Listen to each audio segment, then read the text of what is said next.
Good afternoon. It's Thursday. No, it's not. It's Tuesday, the 3rd of March 2015, just after 1 o'clock, and welcome to UK Column News.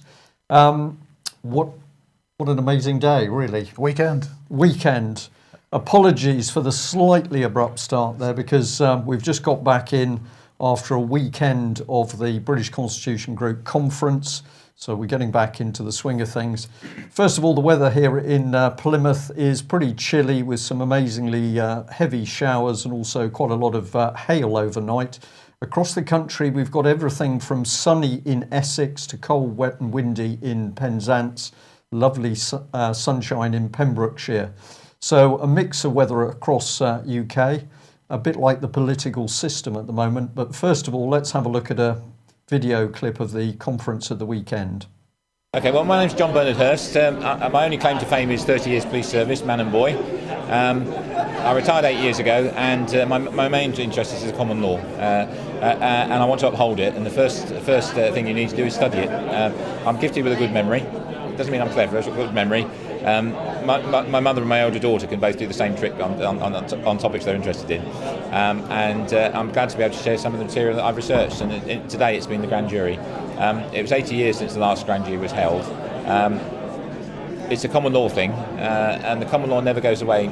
If it's broken, it's infringed. It doesn't go away. And what we aim to do is restore it, feed it back into the system, and hopefully some honest judges and some honest lawyers will support our efforts. So that's what we've done today. I've got 3 verdicts which I'm going to feed into the mainstream system, starting with the Old Bailey, and we'll see how it goes. Yeah, my name's Ian Puddick. For day-to-day work, I run and manage a leak detection company. And the reason I'm here, I've been speaking about the police state.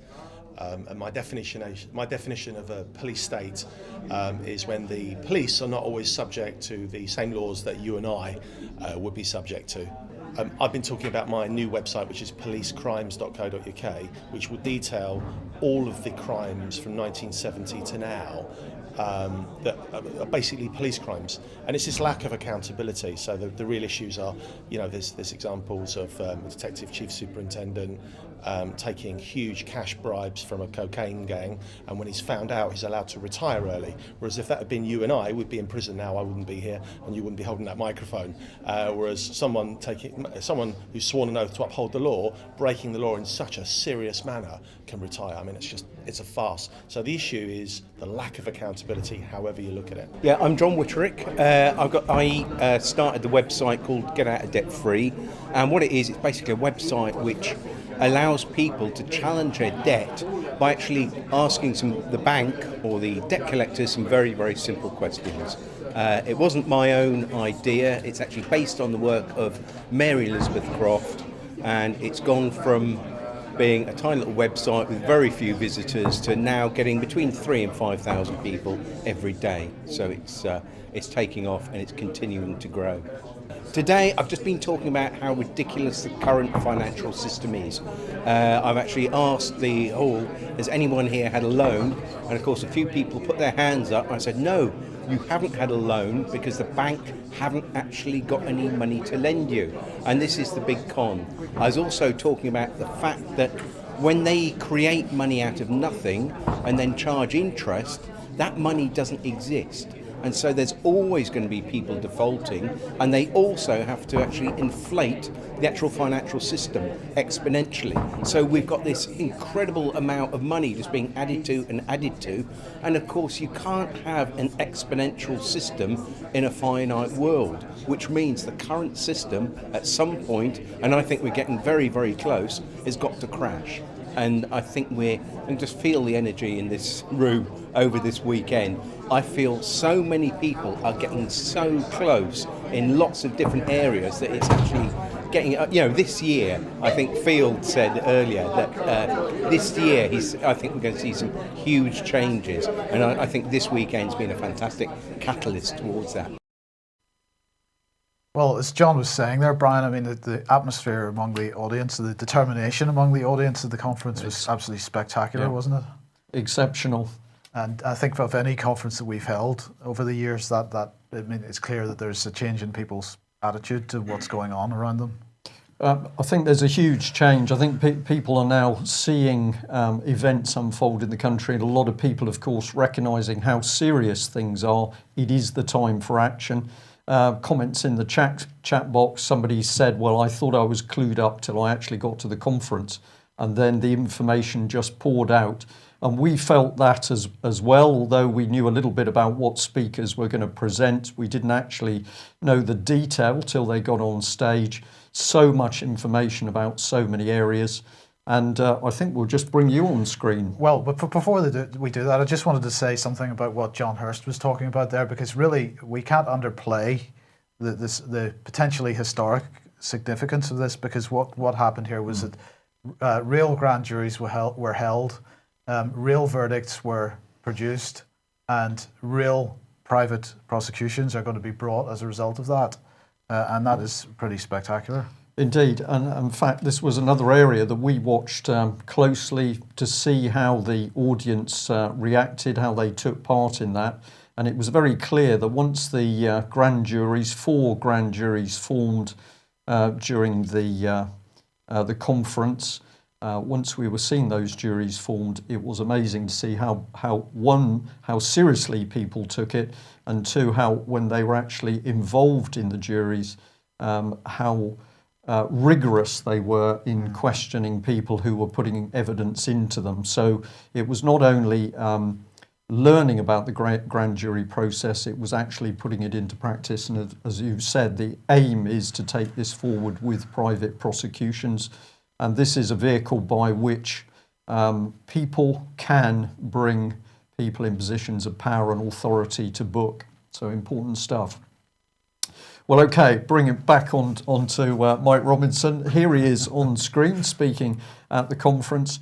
And, well, you were actually having a look at the attack going on at the Constitution. The attack on the Constitution, constitutional reform, and discussing some of the legislation that's come out recently in this area. So what can I say about that? Some of the legislation that's been coming out recently absolutely undermining the judicial process and our common law. It was one of the points, the slide that you've chosen there is showing actually some of our past monarchs, two of them there that have actually run the country relatively successfully and relatively in the interests of normal, ordinary people rather than some elite. And the point I was making here is that we perhaps shouldn't be throwing out the monarchy as such, but perhaps some of the monarchs that have existed and this current incumbent aren't doing their jobs. And I think if there's a catchphrase that this is the time for action, one of the other catchphrases that came out from many of the other speakers as well as myself was that really what we need is people to be doing their jobs. Well, that's it exactly. One or two people already commenting that we know there's been a change of heart, it would appear, by the police in some parts of the country. And there was an action over the last few days where the police were directly challenging, we understand, arrested bailiffs who were not using correct court forms. So it does appear that the police themselves, in at least some of the police districts, are beginning to wake up. Well, let's just be a bit more specific about that, because what they actually asked the bailiffs was, do you have a seal on the warrant, the alleged warrant that you're carrying, and does it have a signature? And this is really what the two of the key areas that Guy Taylor and the response teams and everybody that's involved in that particular campaign have been trying to get through to the police, that these are required. And for the police to actually act on that is a real development. Indeed. Well, of course, the police came under a lot of criticism by speakers, and Ian Puddock here, who has suffered enormously to the extent that anti-terrorist police were used by the City of London to get at him, raid his home, raid his business. And he put out a tremendous amount of factual information reflecting absolute corruption in City of London police. And of course, this is extremely worrying if we can't trust our police to tell the truth, to do their jobs, to be honest and upstanding, then the country is in a very dangerous position. But of course, even Ian Puddick recognised that the trouble in the police is due to a relatively small number of bad men and women. But what he did say, of course, is it relies on the good policemen and women to stand up and be counted to put things to right. Well, his view was backed up strongly by Michael Doherty, also talking about the cover-up culture with the police, and in his own cases, what he's had to do to get justice. So he's had to force through private prosecutions. Indeed, even against the church. It's really sad when we're now in Britain in 2015 where we can't even trust the church to be telling the truth and standing up for what's right. Good news across the conference, though, because we had people coming together to work together for truth and to bring the right change into the country. Mark Salon here from Get Out of Debt Free, obviously talking about the scam of the loan system and the banking system and how people can overturn that. Guy Taylor, many of you will know, Guy talking about his experience of corruption in the courts, and as Mike Robinson has just said, Guy was also talking about the use of fraudulent forms and documentation within the courts themselves. So it was a wonderful event. We enjoyed it. And it was tremendous to see so many different groups coming together, sharing information and starting to work together in a very nice, loose, relaxed way. And of course, one of the things that UK Column and the British Constitution Group have always warned about is that if we get our structures too tight, this allows the infiltrators to come in and then the trouble starts. So brilliant event. We enjoyed it, and thank you very much to all the people who made the effort to come. Yes. While we were at Telford on Sunday night, after the sort of formal part of the programme was finished, we were having a beer, as we did, and on Sky Television, because of course in the bar the television was on with the volume down, as they normally are.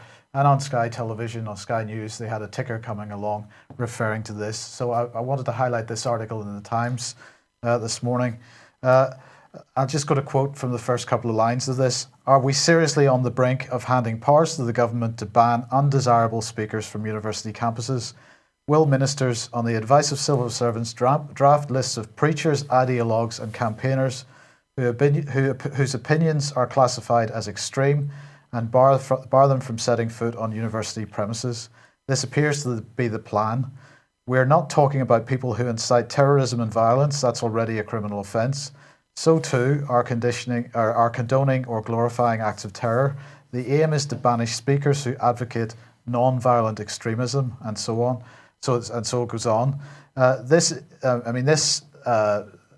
development by the British government is being presented as an attempt to prevent to target Islamic extremism specifically, but of course, what they're actually talking about is non-violent extremism, and they're not really being quite so specific about it. It could actually be broadened out to a much broader group.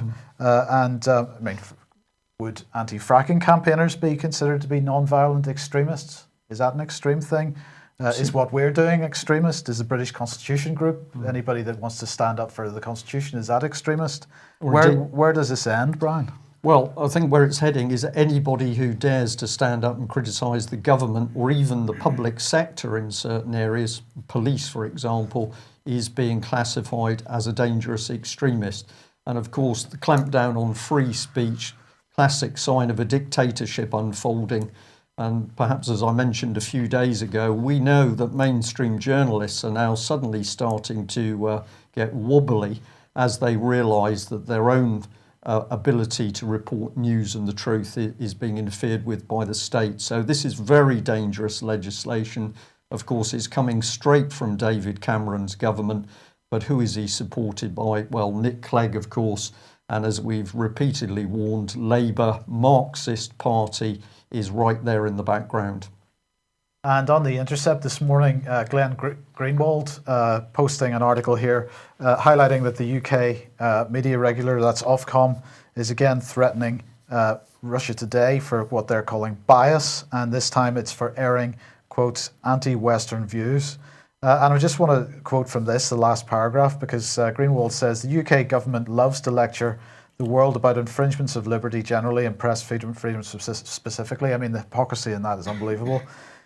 He goes on to say, it does so as it threatens to revoke the broadcasting license of a media outlet for broadcasting anti-Western views and other perspectives at odds with the UK government, all the while shielding and venerating the equally virulent biases from pro-state television in the UK. That is the classic hallmark of how a government propagandizes its citizens, ensuring that they hear only those views of which the government approves and which serve its interest and agenda.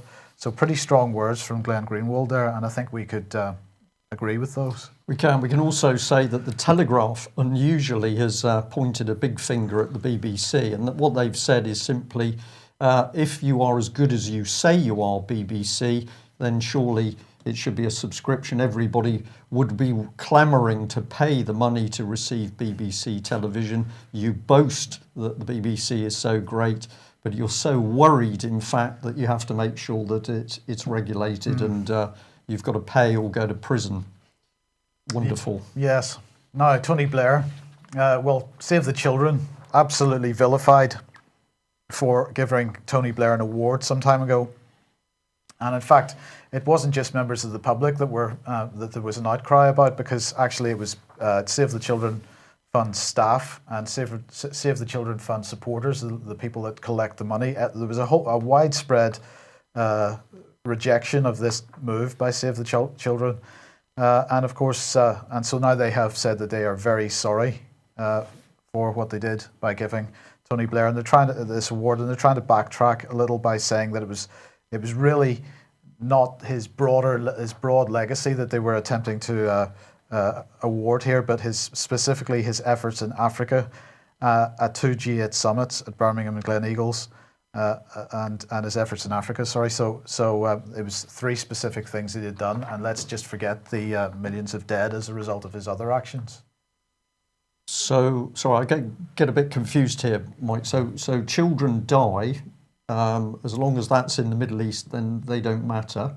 But if you save children in Africa, then you get an award. Yeah, that seems to be the case. Right. Okay, I'll think about that one.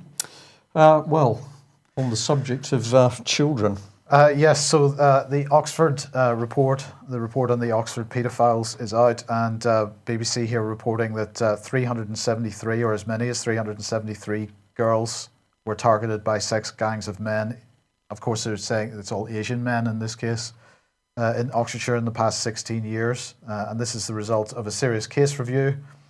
And they're saying that these offences happened between 2004 and 2012. And they're saying that Thames Valley Police and Oxfordshire County Council made many errors. And I think we could have told them that. Well, we did tell them that. We told them that. We told the BBC that. We told Thames Valley Police that.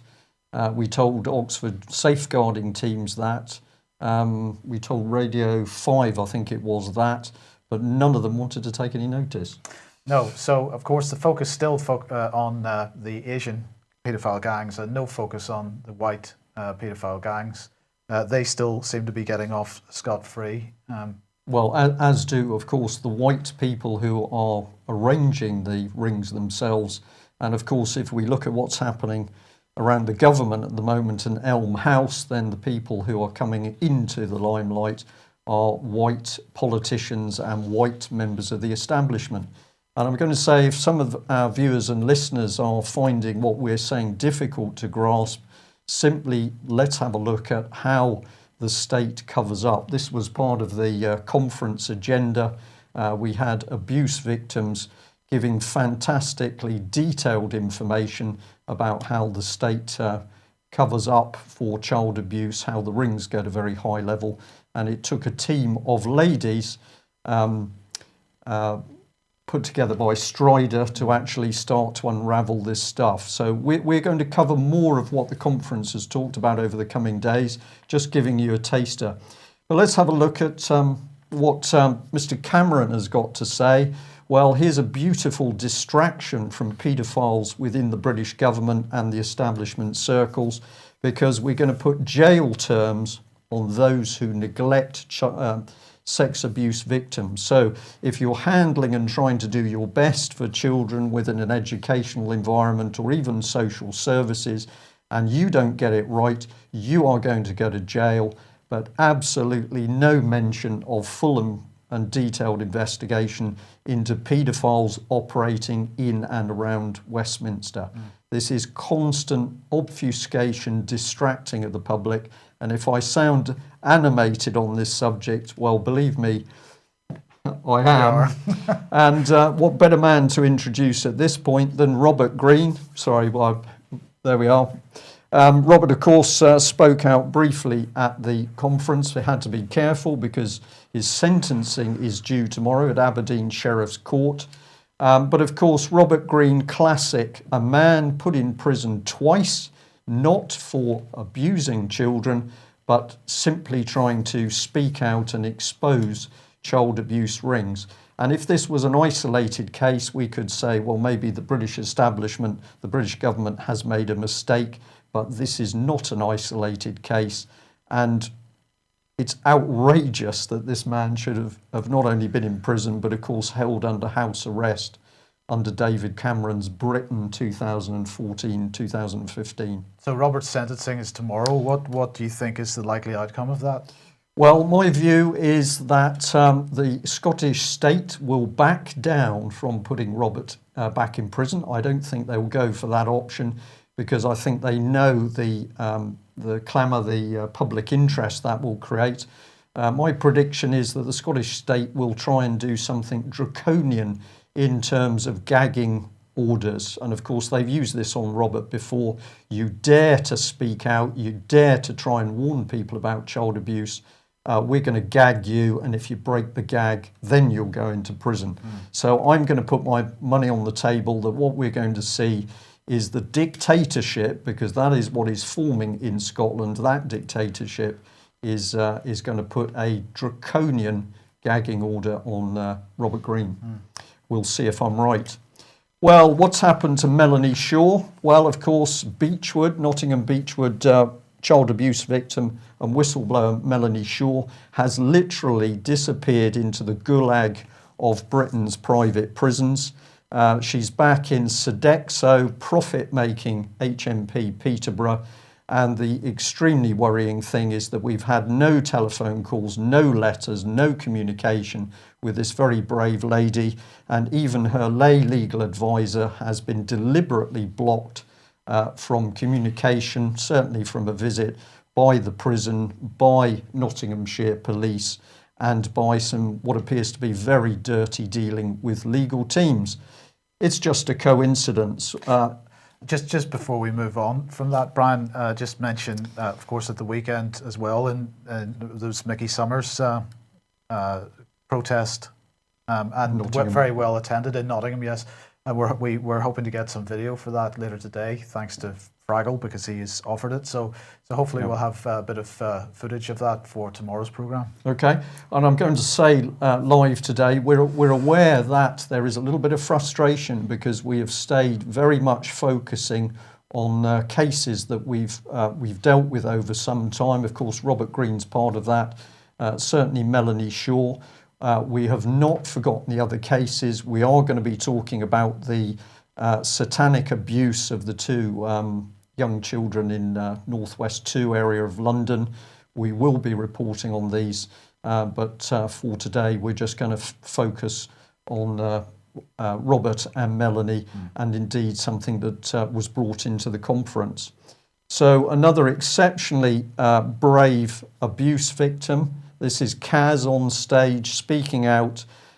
She spoke for about 45 minutes, not only about her own abuse, but giving a detailed breakdown of how the paedophile rings have not just operated within the child care protection system, it's clear they've been running it. And her comments were backed up by a very brave social worker. We know a lot of social workers get a lot of flack for what they do. We have always said there are many good ones, And this wonderful lady, Linda, stepped up on the stage to give what was really a harrowing report about what is really going on in Britain to do with child abuse. Well, what else has been coming out in recent months to do with child abuse? Some of the charities have issued reports where they're saying, well, we've looked into ourselves and we've done nothing wrong. And Action for Children, very, very big charity. I think they've got a turnover of about 197 million. They've pushed out a report. I think it was actually conducted in August 2014, but we're now able to comment on it. And they've investigated themselves very satisfactorily and no problems. Well, this is the sort of thing they talk about, that they've contacted 153 former staff members who worked at the particular school under investigation, Penhurst, and they're saying, well, did Savile ever get there? So they wrote to members of staff and said, do you remember Savile ever coming to your school? Can't remember. You can't remember. Well, I spoke to John to see whether he'd had the same letter, and John could remember either. And we understand a few more of the staff, well, we've all probably forgotten. We've all forgotten. So no detailed investigation, it doesn't seem, but there were a lot of letters written. Well, it gets better. This is a bit more of the detail. And let's look at who Action for Children used to help them conduct the investigation.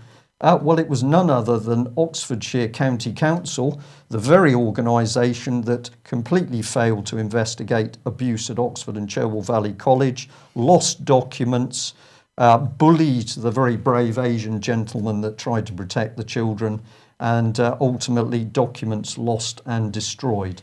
But Action for Children thinks this is exactly the sort of child safeguarding team they should use to investigate themselves. It's great stuff. Well, have a look at the report, just blow a bit of it up here. It's very fuzzy, is what we would say. It's very well written, but absolutely no substance, no meat to it. And in any case, we've investigated ourselves and we don't appear to have done anything wrong. So that's good. Well, it gets better because the government has also pushed out this one, independent report for the Secretary of State for Health, themes and lessons learned from NHS investigations into matters relating to Jimmy Savile. It's a pretty interesting title, that, isn't it? It's sort of fairly fluid. Well, let's have a look. Here we are. Let's have a look at some of the independent authors. We've got Kate Lampard, who just happens to be ex-vice chair of NHS South of England. So this is not the NHS investigating themselves. And over here, we've got a colleague, Ed Marsden. He was formerly working as an associate with the Prime Minister's delivery unit. So he's pretty independent from government. So let's have a look around Miss Lampard. Well, she's big in Esme Fairbairn. And her colleagues include none other than the common purpose man, Sir David Bell. We've got down here Beatrice Holland, Millbank Investment Limited, and she runs the Lord Rothschild Family Office. So it's very interesting. You say, is this lady independent? And we've got another one here. This is Eleanor Updale. Sorry, we got it there in the end. And what's interesting is she's connected to Great Ormond Street Hospital, where I believe that Savile... Well, they just announced last week in that report that Savile had abused over 100 children and staff, in fact, during that time. And in fact, some of the children that were adults now, of course, some of the people that were giving witness to this were saying that the staff at Great Ormond Street were extremely dismissive of their allegations at the time. Well, they're all independent. Let's add another one in here, because we've got an organisation here called Verita. Now, these are independent consultants, except when you look at how independent they are, they're not. So we've done Ed, and we'll add in his colleague Lucy Scott Moncrief. She's a mental health and human rights lawyer, Commissioner Judicial Appointments Commission. And she's been on the Prime Minister's dementia group. But all these people, Mike, are independent. It's very important that you should understand that. Can I just clarify, is that to investigate the Prime Minister's dementia? I think it could be. I know the Russians at the moment are very, very worried that they believe and I'm being quite serious, the Russians believe that Britain is now being run by mentally unstable people, and therefore it's virtually impossible for them to engage in a normal diplomatic way with the British government. I have to say I agree with them. Well, what sort of thing has come out about Mr. Saville? Well, it's a story. Have a look at the language in this report, and what you're looking at is nudging to take the public eye off. It says it's a story. Much of the story, it's unusual to the point of being scarcely credible. So we've got a scarcely credible story about Jimmy Savile. It goes on, it says, however, features of the story may have everyday implications and relevance to the NHS today. So it's a story, it's barely credible, and it may have features that are relevant today. I mean, they're not far away from calling it a conspiracy theory. Yeah. This is a very carefully constructed report, and this is nudging, it's applied psychology to simply say nothing really happened and it's not happening now. It goes on to here. So we've got a bit more. In light of other recent sex abuse scandals and allegations, the lessons learned from the Savile case must form part of a wider public conversation. We're not actually going to do anything about it, we're going to talk. Yeah. So I think we'll end there. How can we summarise? We've got paedophiles at work around the government, we believe running the government, buried in the police and our judicial system. We should be deeply concerned. But we are doing something about it, and that began at the weekend. Indeed. So we will have a more detailed report tomorrow. We'll be having a look at what took place with the grand juries. And we're going to start from here on towards the election, showing people just what needs to be done and what can be done in order to ensure that Britain post-May 2015 is not the dictatorship that the Lib Lab Con wishes. So thanks for joining us. The rain and the hail beating down on the studio window. It's pretty gloomy in Plymouth. We'll see you tomorrow. Bye-bye.